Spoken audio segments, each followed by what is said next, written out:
time, they don't want to hear that they're hot. They don't want to hear that they're cute, especially with women. And one of the best things that you can do as a fan to a celebrity is compliment them on their work and say thank you for putting all the time and the effort into making this happen. Because there's so much negativity out there on the internet. There's so much hatred on forums that when someone says something nice and appreciates what we do, it means a lot to us. You know, I do this web show every day, and it's an interactive thing where viewers can chat with me. And they go, oh my God, you're so hot. And I'm like, I don't care, it's always something I don't know. But when someone says, I think you're funny, or I enjoy what you have to say, or I really learned something today, like that means something to me. And those are the kind of compliments that are going to get you into the scope. But still, don't try to be their personal friend unless you just happen to meet them at a social gathering and they decide you're going to be friends. Otherwise, just play cool, like I said. Profession first, then second. It'll get you very far in all of these levels. Oh, wow, we're really good on time. All right. So finally, let's talk about the cardinal sins.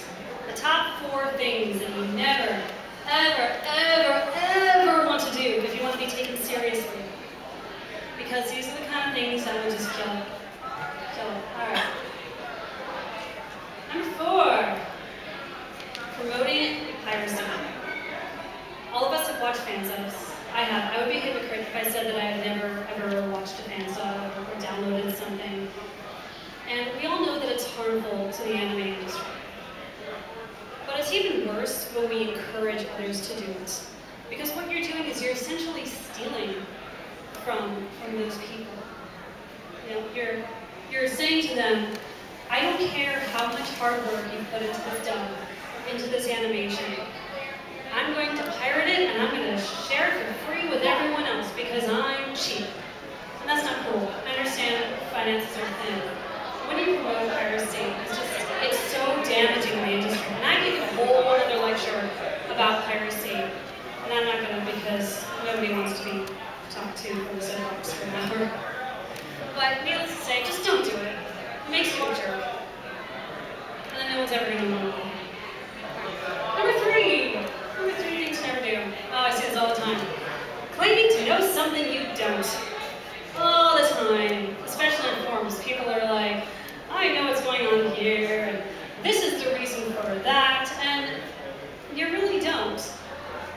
Unless you actually work at these companies, or someone has personally told you what's going on, you don't know what's going on behind the scenes.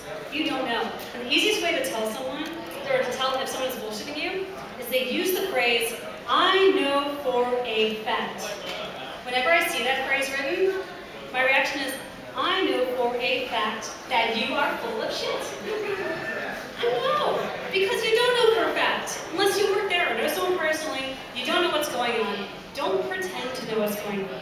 Now, we have a lot of controversy going on right now with the network, with new hosts, and this whole contracts with DirecTV, and I'm not going to talk about it since that whole disclosure and discretion thing that I mentioned earlier. But people are constantly assuming that they know what's going on. And I'm like, no, you don't. And you're wrong. And I want to go on these forums and be like, no, you're wrong. It's actually this. But I don't because of that whole discretion and disclosure thing. But you make yourself look like an asshole when you don't know what you're talking about.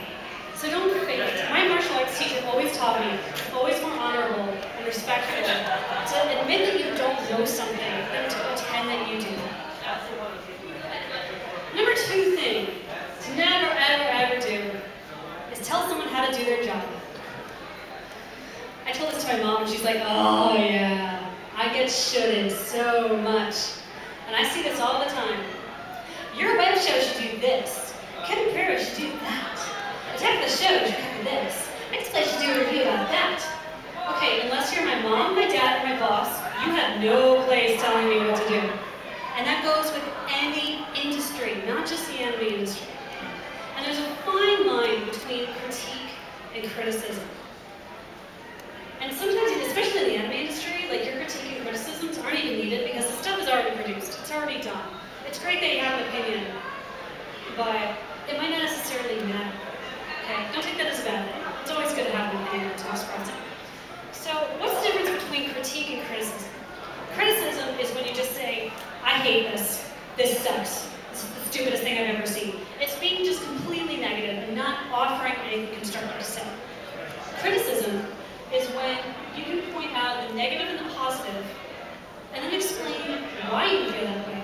Maybe even offer suggestions as to how to make it better. And this is something I also learned from my martial arts instructor. We would do our forms, and then we would go down the road, and everyone had to say one thing positive and one thing negative about what they saw. Even if they didn't see anything negative, they would try to do something. And it's about giving them feedback and helping them to improve. You have to keep it positive. So instead of telling someone that they should do something, what could you do? You could say, I'd like to suggest that you try this. Or maybe you can try that. There's always a much more polite way to say, you should do this. Or how about you try that? The more polite you are, the more likely people are going to listen to your suggestions. Because nobody likes a jerk who tells them what to do. Because again, you're not my mommy, my dad, my boss. That's no place to do it. Keep it polite, keep it positive, and people will listen to what you have to say. It's true. And finally, the number one thing to never, ever, ever do if you want to be taken seriously. A lot of people get really confused when I say this. Suggest that someone or something be eliminated. What does that mean? Okay, so let me give you an example. Let's say I hate dubs. I hate anime dubs so much. They're so annoying. And I wish that they would just go away. I wish that anime companies would just get rid of dubs and just subtitle everything, and they could release it faster and not even worry about dubs. But what I'm saying, what's the subtext of that? What I'm really suggesting is that people lose their jobs. I'm suggesting that all the voice actors be out of work. I'm suggesting that all the directors be out of work. That the translators be out of work, that the timers be out of work, that the audio guys be out of work, that the editor guys be out of work. I'm suggesting that somebody's job is not important. And that's one of the worst things you can do is wish unemployment on someone. You know, you don't go over to McDonald's and say, God, I hate McDonald's so much. I wish that every single McDonald's everywhere would just close and go away because I hate it. No, you just don't eat there. Same with dubs. If you don't like dubs, don't watch them. It's that simple. And when you really need to ask yourself, when you want something to go away, am I being petty?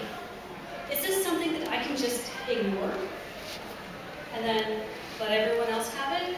Because suggesting that someone lose their job, it's just such a jerk thing. Sorry, I was going to say something a lot worse. But it's just such a jerk thing to say. You're late, young lady and young gentleman. You missed the whole thing. I swear. You know what's really unprofessional? Being late. Don't ever be late. Sorry, I know this guy's so good at work time.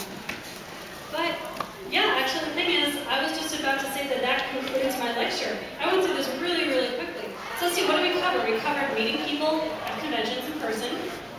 We covered talking with people through the internet and how to get your voice heard. We talked about how to reach out to companies and contact them and get jobs and get press materials. We talked about celebrities, my favorite. And of course, the 4 things that you should never ever do if you want to be taken seriously. So I hope you guys learned something today and had fun. And I want to thank you all for coming. So if you have any questions, let's hear them. Seriously? No questions? Okay, yeah. Have you found as far as your attitude and how you interact with people, it works both ways, i.e. you've taken the time to be pro, you've taken the time to be polite, you've taken the time to show your enthusiasm in a respectful way that doesn't betray your intentions or like show. God, Omar. Shh, I'm trying to hear him. Speak up just a little bit more. Have you found it works both ways in terms of that?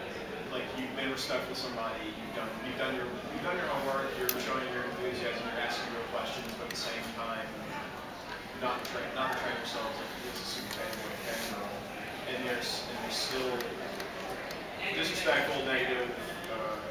It can happen. It does depend on the person. A lot of times when you're polite and professional, people will react that way to you.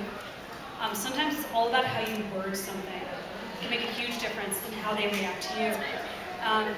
I've had some people at some companies who have been very, very nice to me, and they're very easygoing. They get back to me. And I had one guy. Well, you know what? I can say it because they're not around anymore. There's a guy who used to work at ADV, who was their PR guy. And he was just, there was just something about him that just rubbed me the wrong way. It was like, it's like I annoyed him. I'm like, dude, I want to give you free press. Why are you just kind of a jerk? And you know what? You just got to suck it up and stay polite and stay a professional and get what you want, because not everyone's